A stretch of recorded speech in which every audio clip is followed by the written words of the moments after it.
پروردگار نے شہد کی مکھی کو ارشاد فرمایا کہ پہاڑوں میں اور درختوں میں اور اونچی اونچی چھتریوں میں جو لوگ بناتے ہیں گھر بنا،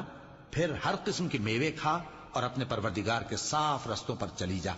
اس کے پیٹ سے پینے کی چیز نکلتی ہے جس کے مختلف رنگ ہوتے ہیں، اس میں لوگوں کے لیے شفا ہے، بے شک سوچنے والوں کے لیے اس میں بھی نشانی ہے۔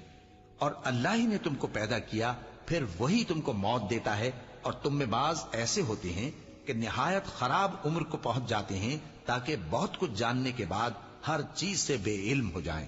بے شک اللہ سب کچھ جاننے والا ہے، قدرت والا ہے۔ اور اللہ نے رزق و دولت میں بعض کو بعض پر فضیلت دی ہے، تو جن لوگوں کو فضیلت دی ہے وہ اپنا رزق اپنے غلاموں کو تو دے ڈالنے والے ہیں نہیں کہ سب اس میں برابر ہو جائیں، تو کیا یہ لوگ نعمت الہی کے منکر ہیں؟